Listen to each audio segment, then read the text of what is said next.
Hi everyone, it's my birthday week. Some of you may know this. And I do love birthdays, so I hope you celebrate yours too. And I'm doing birthday month, as some of you may have seen.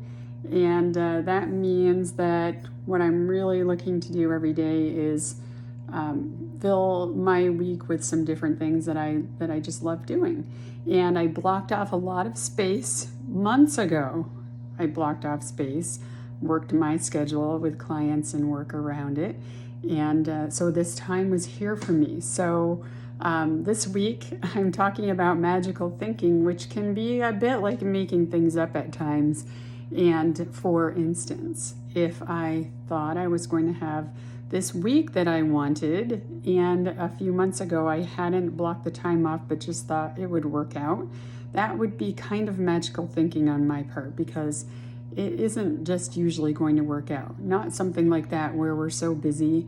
I had to take action. I had to do some things ahead of time to make it happen. So I just came from a quick sauna down the street. So that's why I look like this. Glowing, right? Don't look at the hairdo. So that I planned way ahead of time. People always ask me, how do you get all these things done? How did you get that long walk in? How did you? It's all planning and orchestrating. And if it's not in your plan, it probably isn't going to happen. More than likely. So magical thinking would dictate that it's all just going to work out and it's all just going to happen no matter what. And it's not necessarily so. Maybe sometimes, maybe we get lucky. I'm doing one-handed quotations. But you know, we have to take action and we have to make it happen.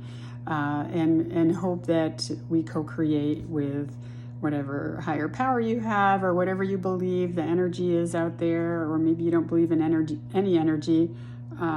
It's still, there's something happening when we get into motion. So one of the things I wanted to say is, as I start my next year of life, which I am so grateful to be here, I have wonderful friends that are no longer here. And somebody said this week, you know, birthdays stink, but enjoy it. And I don't have that belief. Birthdays are the best thing ever to me, because I want to still be here. I'm so glad that my birthday is proof that I'm still here and moving forward and living life.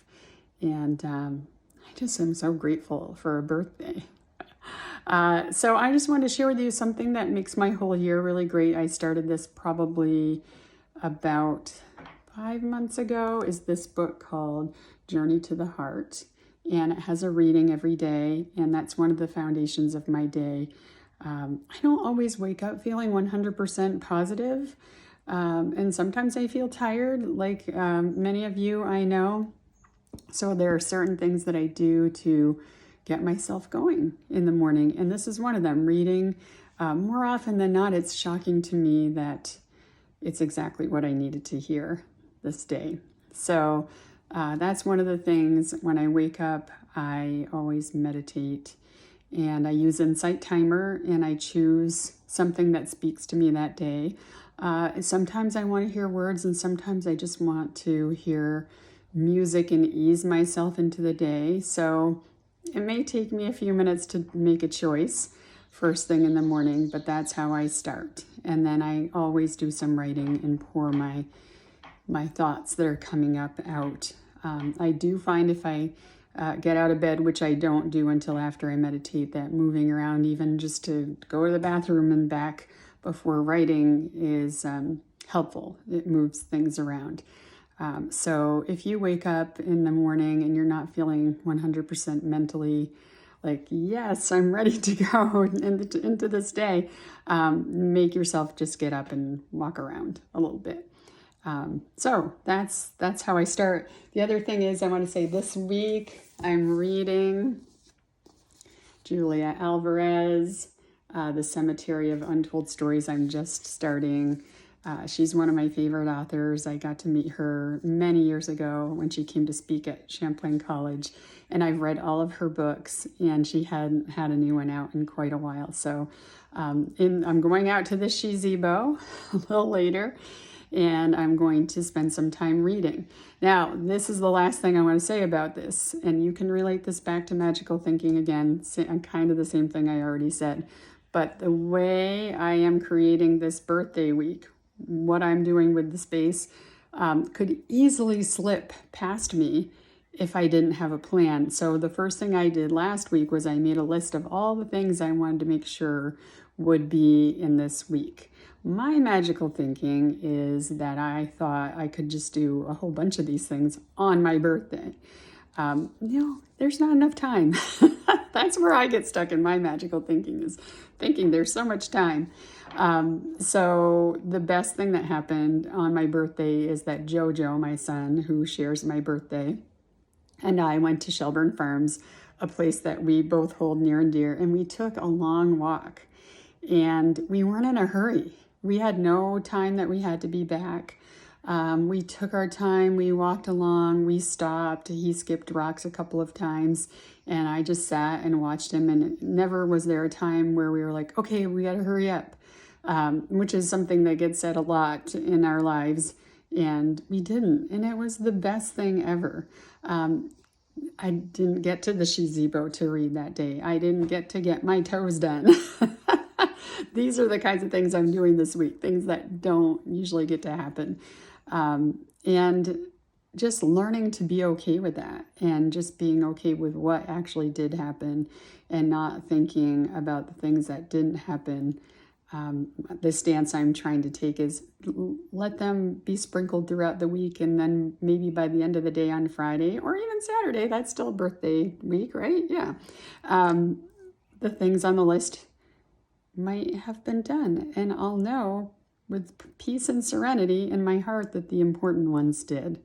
Working really hard on priorities at a new level, what's really worthy of time, what's really important, and not doing magical thinking, thinking that it's all just going to occur, that I really have to make some choices. And spending time with people I love is one of the top choices that, we always think that, right? Like, I know my loved ones have always been on the top of my list, but what happens in reality, right? That's magical thinking. If I think that there's going to be plenty of time, right? And a dear friend's father passed away this week, and it just is always a reminder. And we've lost people that we wish we could spend more time with. So I heard Mel Robbins talking this morning briefly about making sure to spend time with those people that we might not get to see. And she even used the statistic of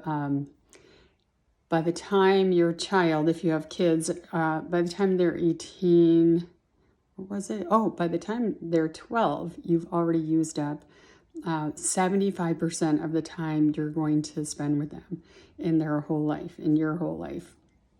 And that was astounding to me. And it does make me grateful that I think I've been able to spend more time with my kids maybe than you sometimes get. And the pandemic was a part of that. So many of us experienced that. So just looking for gratitude this week for what can occur, what does occur, enjoying the moments, and making the most of it. So I hope you have a great week ahead. I hope you enjoy reading the newsletter this week. An interesting thing to think about, magical thinking. Love to know what you think, and look forward to seeing you next week. Thanks.